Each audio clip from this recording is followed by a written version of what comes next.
And essentially, once you guys are done with these, just go ahead and resubmit them, and then you'll get credit for doing them. So it's a pretty quick exercise that we'll be doing together. Let's go ahead and start with the soldier. And can you guys see my screen again or not yet? Yep. Okay, good. So what I'd like to do first is let's create a new layer and let's name it healing.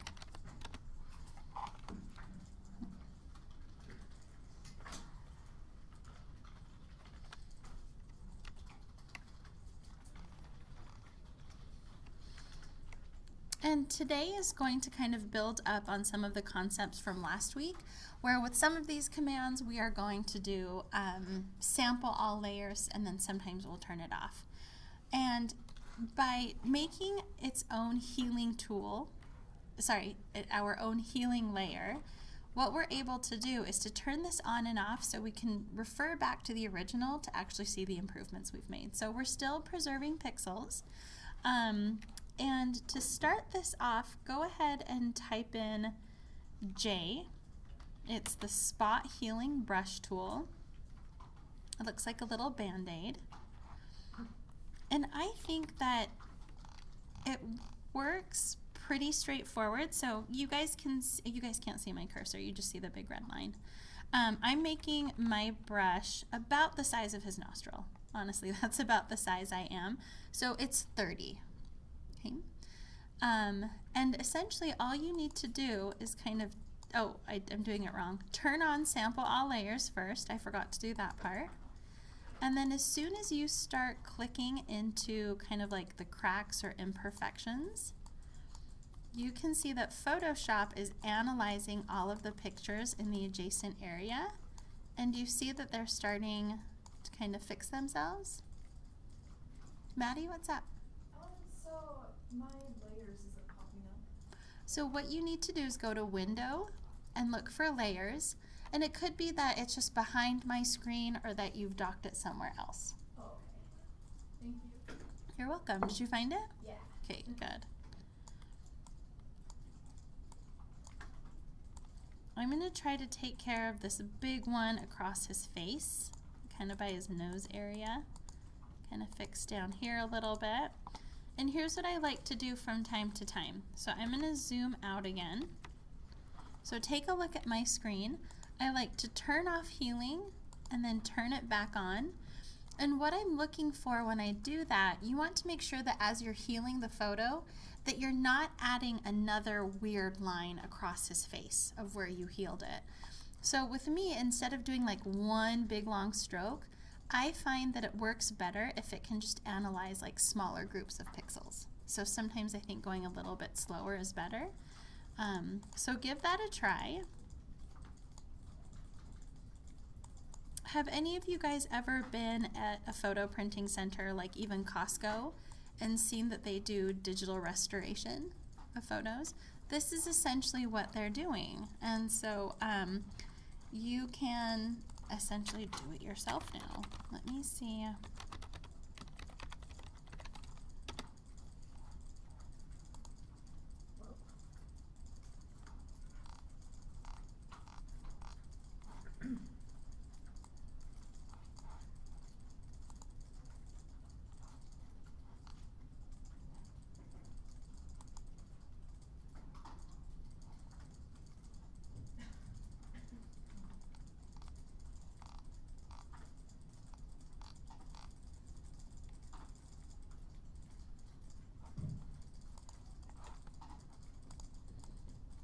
So if you guys have any old photos that are like this that might not be in the best shape that you'd like to restore, I have opened up an assignment that's open until I think the second week of December that you guys can, for extra credit, restore some of your photos and maybe even use them as holiday gifts if you'd like.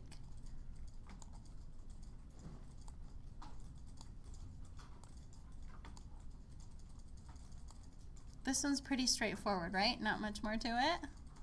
Okay. Again, the only thing that I ask is when you guys use this, just make sure to add a new layer called healing, and then make sure to sample all layers.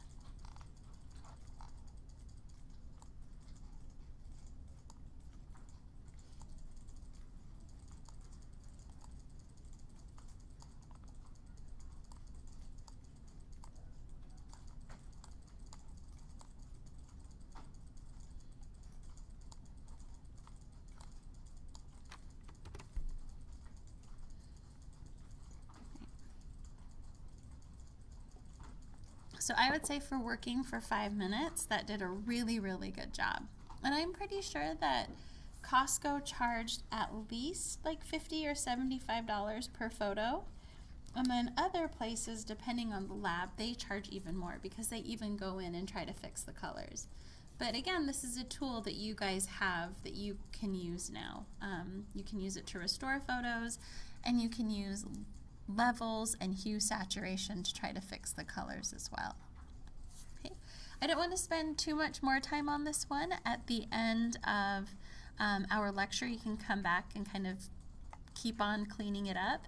But what I'd like to do now is hop on to this BYU Life Science photo and teach you guys a few more commands as well. So let's see this.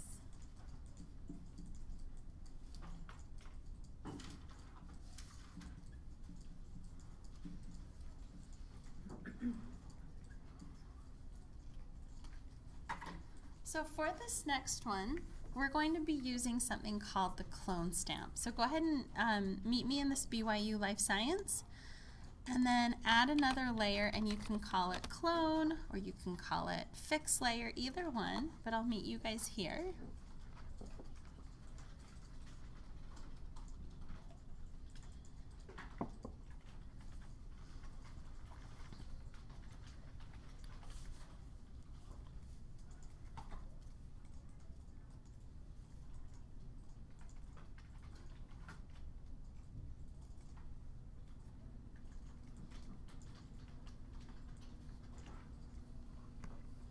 Right, it seems like everyone was able to download it.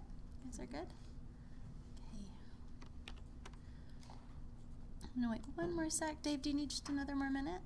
David, sorry. Okay. All right, just checking. So for this next one, what I'm trying to do in this photo, so honestly, this was taken from the architect's website. It's a beautiful photo, but why on earth would you take it during garbage day? Right? And then go at a time of day where there's not all these random cars.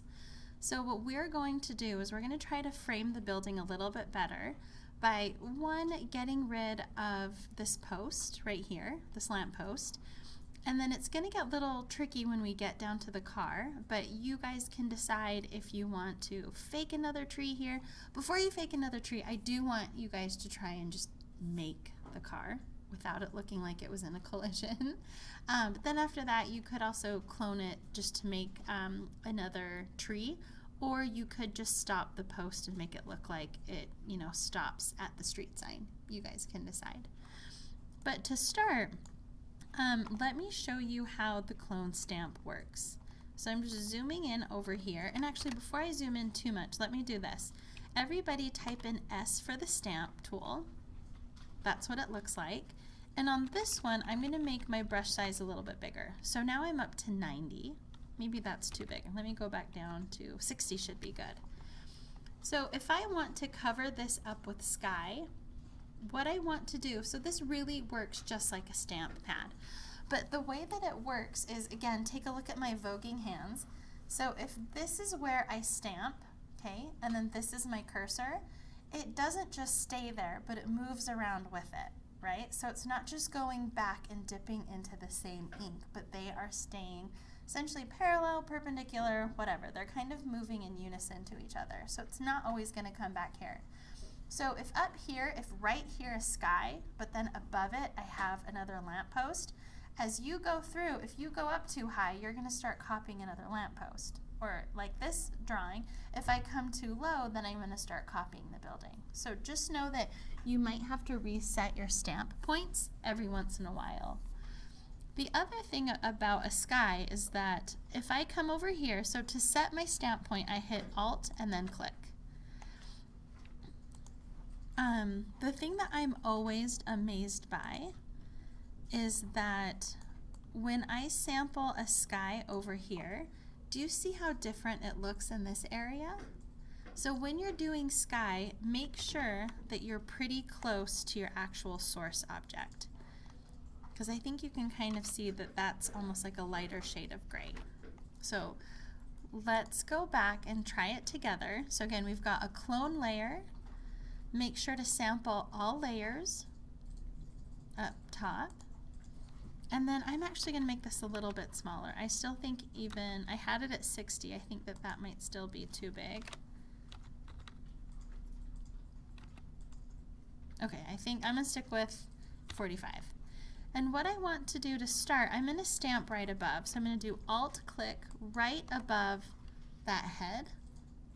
And then if I come below, do you guys see I'm not clicking yet, do you see very faintly it's giving me a preview of the sky? Okay, so you can see what it's going to start brushing on. And I don't know if you see this on my screen. Do you guys see a plus sign above my cursor, a red plus? That's where it's copying it from. So it's showing you the source image of where it's picking it up from.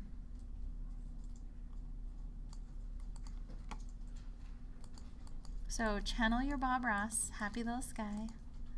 And then over here, I'm going to come back because the post is going to kind of come in on itself. So I'm going to do Alt-click next to the post, and I'm going to start painting the sky next to it. And eventually I'm going to start to get trees in there too, which I think is okay. Yeah, Maddie? So when I go over to click, it pulls up one at the bottom. Yeah, so what you want to do, go up higher so you're not as close to the light fixture. So do Alt-click right there. Alt-click. There you go. And see how it's just sky now? I think you just Alt-click too close. Okay. How's that working for you guys? Yeah? No? Cami, that was not a convincing face. Do you want to... Duplicated it in a row, I don't know. Okay. I meant just clicks. Do you need me to show you anything again? What, from the beginning? It's like duplicating, it's like here's left one, but then it like moved it over in the tree. Okay. So then I erase. Sure. So coming back over here, depending on where your anchor area is, do you see when my cursor is close to the light pole, it kind of starts duplicating the light pole? You want to make sure that your target area, or the place where you're stamping, is just above the light pole so you don't actually get the light pole. So I come right above and I do Alt-click, and then it's gonna source the area right above it, and now I can just kind of paint with the sky. Is that working for you now? Yeah. Okay, cool. My brush might be too big. Ah, got it. And I like a really nice feathered brush. So can you guys see that mine is pretty feathered? The feathered brush works really well because then it doesn't leave a hard edge around whatever you're working on. If you use a solid brush, it almost looks cartoony. So now again, over here, I'm kind of running out of sky. So I'm going to hit Alt-click, and then I'm going to get some more sky. Oh, and now I have more light fixture that I'm going to get rid of. Nope, I didn't like that. I'm going to undo that and undo the last one. So I'll come over here. So as soon as I get some sky, then eventually it'll just add some tree for me. Maddie? Why is not doing it for me? At all? At all. So make sure up here under sample you have all layers turned on. Yep. And now it'll work, I hope. And if it doesn't, let me know. Oh, yeah, it's working.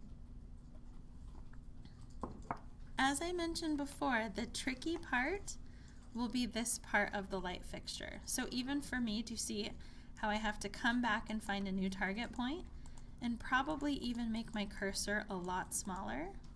Oops. Okay. So if you want, take a look at my screen, and I'm going to show you guys how to approach the car. First, I'm going to make my cursor a lot smaller. It's at 45, and I'm going to shrink it down to 15. You guys with me so far? Okay. I want to copy the car hood, so I'm going to do Alt-click right on the car hood. And do you guys see on my screen that I can see a preview of where the hood can go? So I can just click here, and then click a couple more times, and it starts to copy in the hood. Do you guys see how it kind of went over the pole?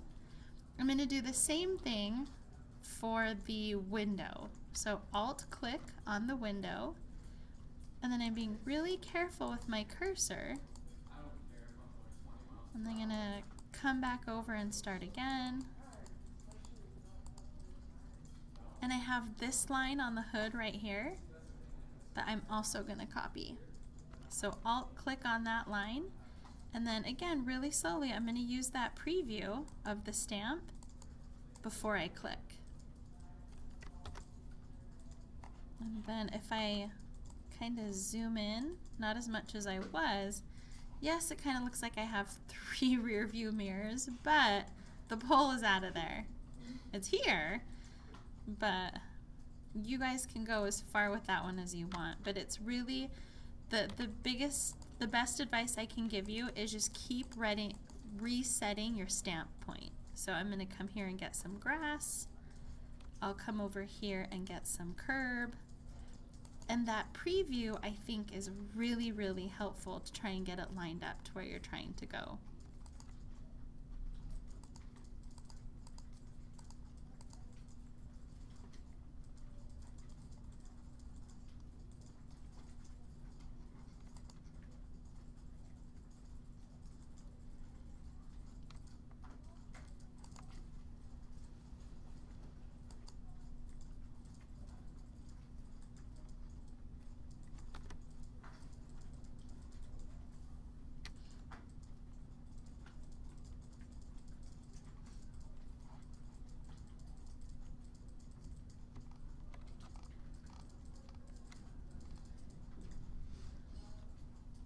And whenever you feel ready, this one will be a little bit trickier just because there's so much more context over here. But how do you guys think that you can remove the for rent sign and also the garbage cans? Right? So a couple different approaches. Try to do as much, cloning and stamping as possible, but then also try and see if there might be another natural element that you could pull in to try and hide it. But before you do that, see what you can do with the clone stamp tool to kind of get rid of those two.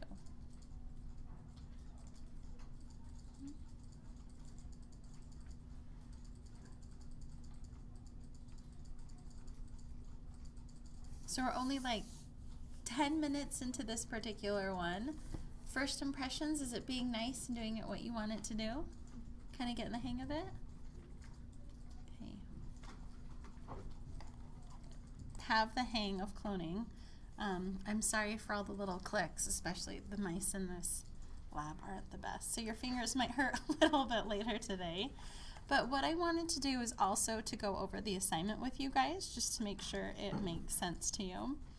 But as I said, this was actually taken from a realtor's website. And it's a really cute house, but you can see that it needs some love, right? So up here on the soffits, you can definitely see that the paint is coming off.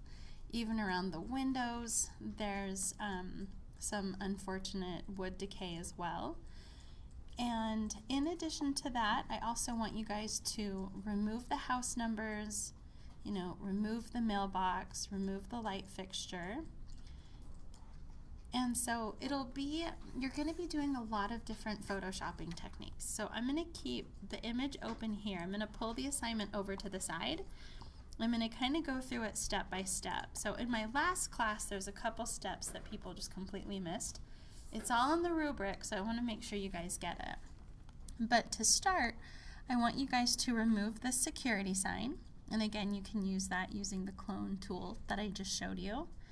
You can also, you should also remove this light fixture here. Please also remove these door numbers and the mailbox. Now, I also ask for you guys to remove one other item of your choice. So a lot of people end up taking away, I think this is the original mailbox of the house back here. That's the doorbell. And then a lot of people actually take out this column and then replace it with 2 other columns, but that's up to you. Some people even go through and remove this chimney. All right, so I'll let you guys decide.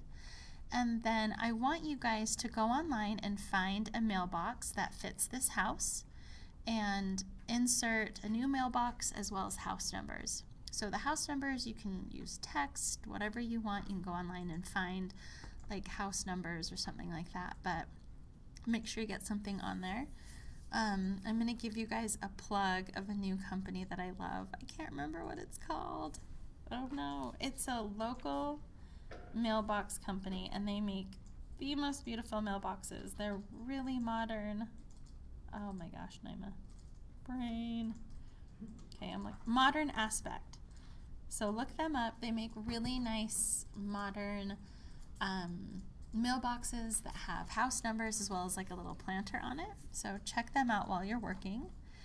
And with the house numbers in the mailbox, they can be in a new location, right? So this is kind of an awkward location.